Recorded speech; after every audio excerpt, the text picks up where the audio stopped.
Matt Bernier, joined by DRF's national handicapper Mike Watchmaker, the second of three for this Saturday's Weekend Warrior. We're taking a look at the Grade 3 Red Smith Handicap at Aqueduct on Saturday, 1 mile 3/8 on the turf course, not the inner turf, the turf course.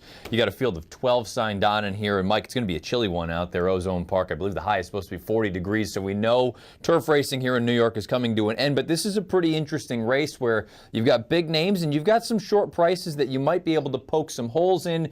You're going to go with Oscar nominated coming out of a race at Woodbine, but he's done some good things recently. I actually think Oscar nominated has run his best races in his last two starts. Now, I will be the first to admit Oscar nominated is a horse who has been pretty camera shy earlier in his career, but he did get up to win the Kentucky Turf Cup 2 starts back and was what was arguably the best performance of his career, and he beat a pretty solid field in that race as well.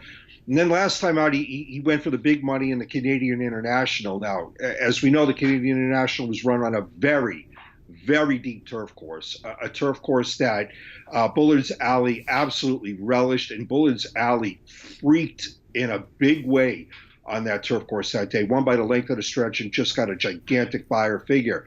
His performance, I think, really was a function of the footing. But I thought Oscar nominated ran well to finish second in that race. Yes, he was a soundly beaten second, but he held off everyone very gamely through the stretch. Horses were taking shots at him through the stretch, and he just turned them all away. And I thought it was a very good performance. And he's a horse that doesn't need a soft footing. He's very good on firm footing. And I just think with some of the other bigger names, like you said, Matt, that you might be able to poke holes in this race. And I think Oscar nominated coming into this, arguably the two best races of his career, it might be the now horse in this race. Chad Brown has 2 in here if it's a graded stakes race on turf. Chad obviously is going to have a presence. He has the 2 money multiplier, the 10 call provision. Money multiplier has the class and the running lines. You go through and you look and you see names like Beach Patrol, Sadler's Joy, Highland, Real, Flincher, you name it, they're in there. Why don't I trust money multiplier?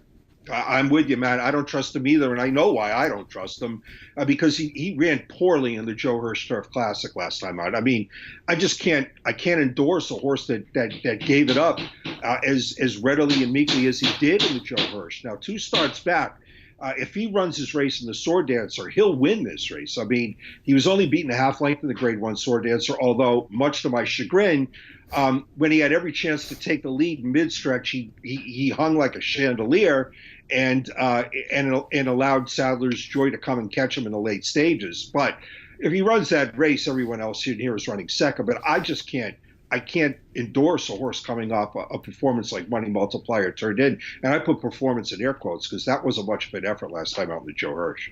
Call provision. Chad threw him to the wolves early on in his career as if he was going to be a real serious racehorse. And then when things didn't work out, he kind of pulled the reins back a little bit, and slowly but surely he's gotten him back into good form. 3 for 3 over the Aqueduct turf. Where do you stand with this horse? I actually prefer call provision of the 2 Chad Brown horses. I mean, I didn't pick them in this race. I do like the horse I picked. I do like Oscar nominated, but I took a long look at call provision, and I took a long look at Get Jets, who I think they're essentially the same horse. They were only a nose apart in the Ashley T. Cole. That was Get Jets' most recent performance. It was call provision's race 2 starts back, and call provision has since come back to win. I think that the difference between them is paper thin, and I think they're legit contenders in this spot. Hunter O'Reilly is a horse that, leading up to Saratoga, when he ran that big race in the Bowling Green, he won at 16-1. He was Hunter O'Reilly. We kind of knew what we were going to get out of him. And then he came back and he ran credibly in the Sword Dancer. Did all of a sudden he just turn into a different racehorse, or was it a matter of him just really appreciating Saratoga? Well, I know the buyer figures say that he ran similarly in the Sword Dancer in which he was fourth as he did when he won the Bowling Green 2 starts back. He got a 104 buyer for winning the Bowling Green. He got a 103 buyer for finishing fourth in the Sword Dancer. But from a visual perspective, I thought his Sword Dancer was lacking. He couldn't keep up with Money Multiplier, and he couldn't kick on with the other horses. He couldn't kick on with some of the other horses late in the stretch, especially Sadler's Joy.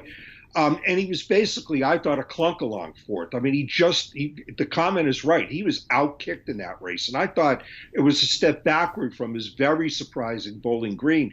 To me, he still has to prove that his Bowling Green wasn't an aberration. And I don't think he did in the Sword Dancer. I mean, it looks okay on paper, but from a visual perspective, I thought he should have made a bigger impact in that race than he really did if his Bowling Green was for real.